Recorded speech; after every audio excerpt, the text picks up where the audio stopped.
Meet 4-year-old Sophia. Today, you would never know that for the first 9 months of her life, Sophia lived in a world of silence. 95% of babies born with hearing loss are born to hearing parents.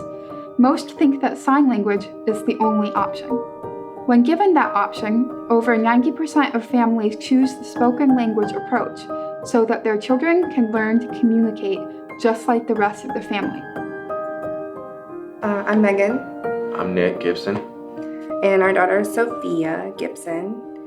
She's 4 years old and she has bilateral sensorineural hearing loss. She failed her newborn hearing screen when she was born.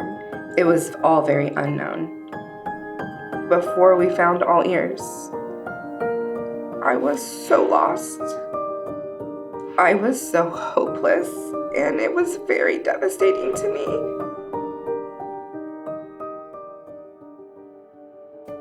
Because parents are the primary role models for their children, the listening and language sessions are designed to guide and coach the parents, giving them tools they need to incorporate listening and spoken language skills into their daily routine, not just in an hour session with the therapist.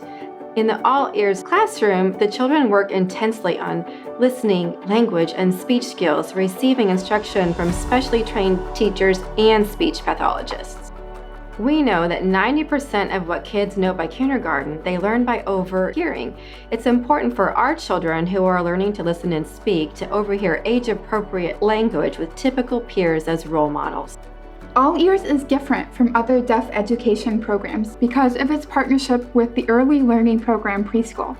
At ELP, each child has the opportunity to practice the listening, language, and speech skills learned in the All Ears classroom alongside their hearing friends in a mainstream setting. Family night is free. Families and professionals gather to hear stories of hope and learn from local and national experts. It's a huge network of people who are going through it and who have gone through it, and being able to see the older kids who have gone through here and who have had success stories and who are in mainstream kindergarten, which is exactly what we want for Sophia.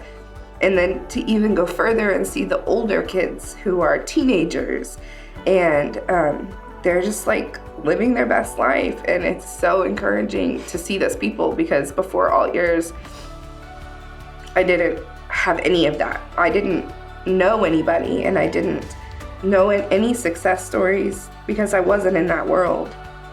All Ears has meant the world to Sophia. She loves it here. She has done nothing but thrive since she's got here.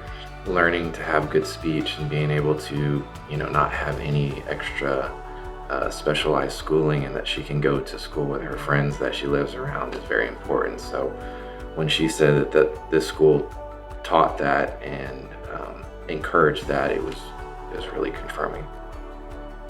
Since opening in 2014, All Ears has doubled enrollment and expanded services within the therapy center. Now it can and will reach more babies. Hi, do I sound familiar? I'm Anna Reck. I'm profoundly deaf and I hear with cochlear implants. All Ears wasn't around for me 20 years ago, but it's built on the same auditory verbal principles Shelley and my parents used when I was a baby. Donations mean that All Ears can guide families on their hearing loss journey, spread awareness in our community, and investigate future growth and expansion so that services aren't interrupted and children aren't placed on waiting lists. Sophia is on her way. She and her All Ears friends are eager to step into the hearing world and never look back.